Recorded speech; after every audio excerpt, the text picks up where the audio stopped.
Coming out as part of your career path, what are the pitfalls, but also what are the rewards? Next up, Sherry Platt Berman talking about the lavender and the glass ceiling I read about. I think that's a fascinating concept. Talk to me about that. Well, we have two types of ceilings, right? We have the outside ceiling, which is the one that, of course, where in the case of lesbian gays, we don't have the equal rights in the workplace. We can be fired for sexual discrimination, and that's a very real glass ceiling. As a result of that glass ceiling, often LGBT don't ask for promotions that they deserve. They don't ask for the salaries that they want, and they suffer. It's a double closet. It's a double closet. Then you've got the pink closet, which it's the lavender ceiling, the pink closet. Right? Ah, there you go, sorry. Then there's the internalized glass ceiling that we carry. And that, in some ways, is even more serious because the lavender ceiling is outside of us, but the internal ceiling is with us all our lives. And that comes often when we stay closeted. Now, you came out not as a teenager or even in your 20s or in your 30s. We can say it. I came out in my 40s. And what was the impetus for that?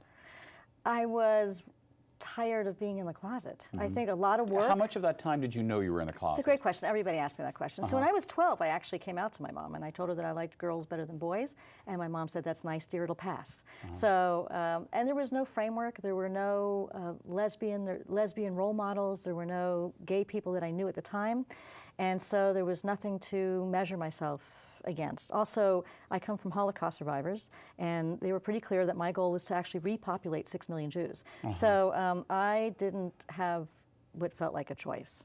So I think it just kind of receded into the background. Now, your parents were Holocaust survivors, your grandparents? My mother was a Holocaust survivor, so And I'm first generation. Where did she meet your father? In the States, after she came over. And he's from Canada, so I'm literally first generation. You know, I mean, not to get off the subject, but I mean, you know, we are the product of our upbringing and our experience.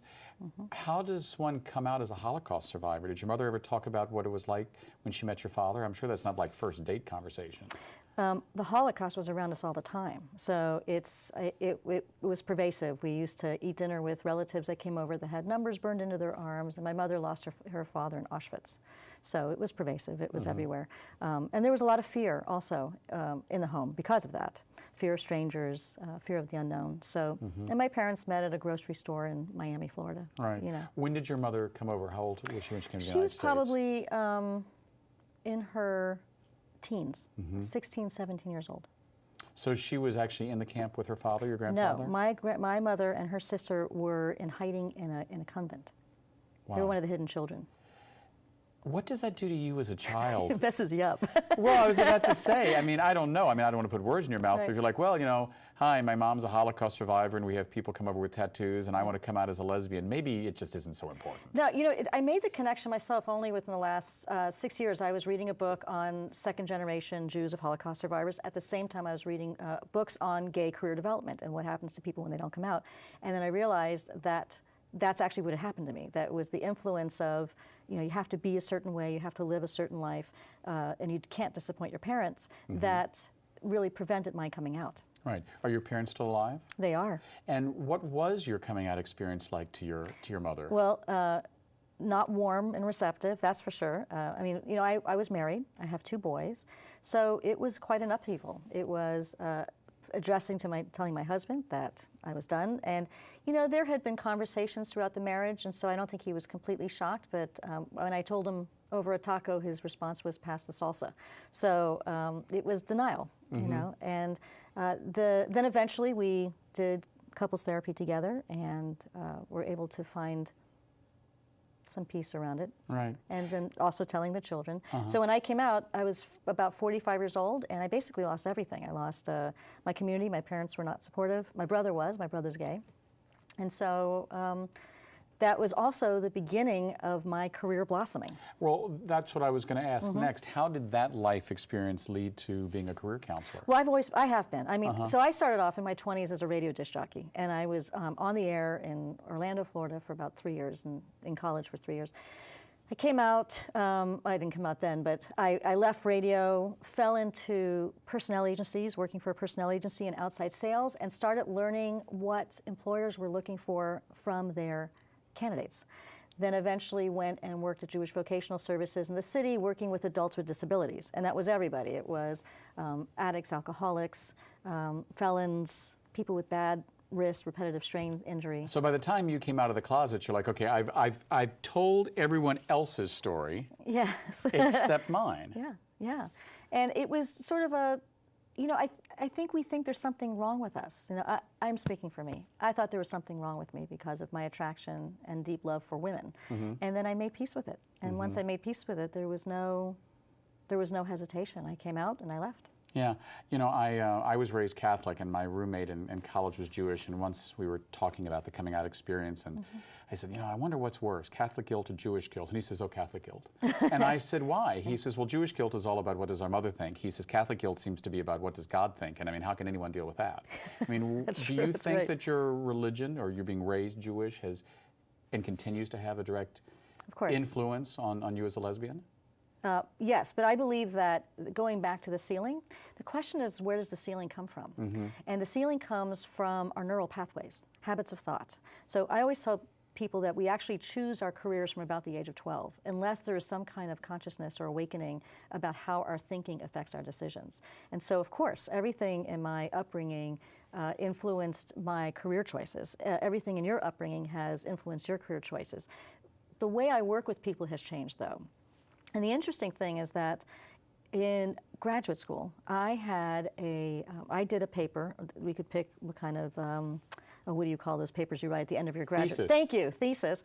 And my thesis was how an early alcohol addiction and early addiction to alcohol and drugs affected career growth. And the only person they could find to work with me on this subject was Mark Pope. And Mark Pope is the leading authority on LGBT career development. And I wasn't out at the time. And he was the first one to explain to me that LGBT career development is the same as, can also be stunted depending on when you come out. So that stunting is our thinking. Right, so there are outside forces, very legitimate, but there are also inside forces that are, as I said earlier, very powerful and affect our career choices. You know, here within a month of DOMA falling and Prop 8 being overturned, now as of this taping, 12 states in the District of Columbia allow same-sex marriage. One would think, if one was not gay, that, oh, well, there's no impediment to being out in the workplace, but that's not true. No, the ENDA hasn't passed, right? So until we end discrimination, very few people realize that. And that's the Employment Non-Discrimination Act. Exactly. Thank you. Thank you, yes. I'm always shocked, and so whenever I speak publicly, I bring this up to mixed crowds, straight crowds, gay crowds, that in 27 states in this country, it's still legal to fire someone for being gay. And I believe in 29 states for being transgender. Now, I've asked this question of other people, and they seem to not want to answer the question specifically, so I'm curious if you can. What is the worst state to be openly gay in the workforce? I do not know. That's a great question.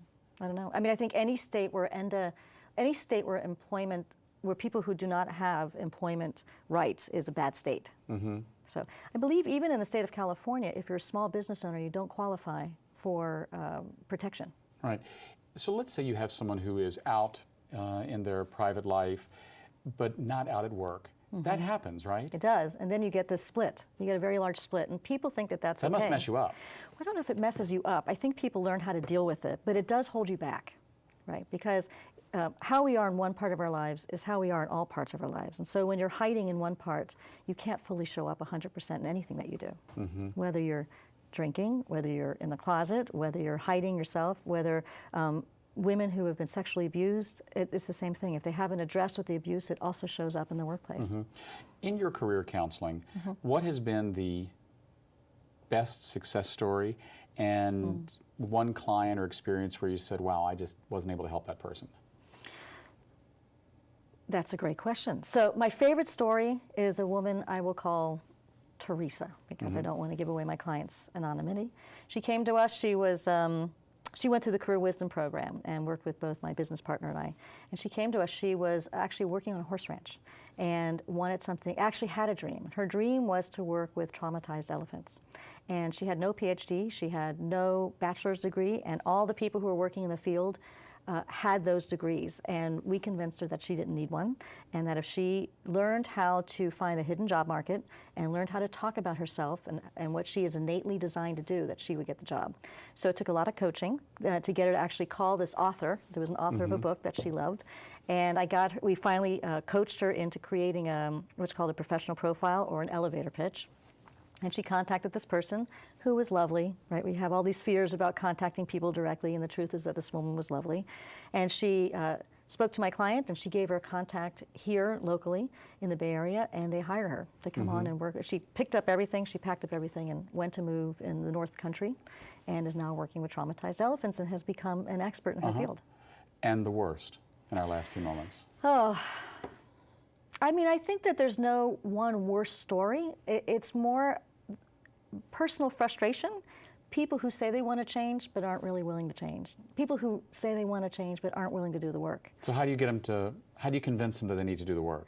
Well, I don't go after them. They come to me. And they also have to go through the process that I've created to go through that. And so if they don't want to do it, they'll probably stop 2 or 3 parts in, because I work people pretty hard. Right. We go deep. We go very, very deep into people's thinkings, into their ancestral background. We look how their ancestral heritage, how trauma from past generations affects their career choices. And honestly, the ones who don't want to do the work will stop. Okay. Well, thanks for being with us today. I may have you back when we finally get to End of Passing. We'll have you back and talk about that. That would be wonderful. Thanks so much. Thank you, David. Next up, we're going to learn about an incredible documentary that is about dancing in the face of death. We're going to learn about the film called Test. We'll be right back.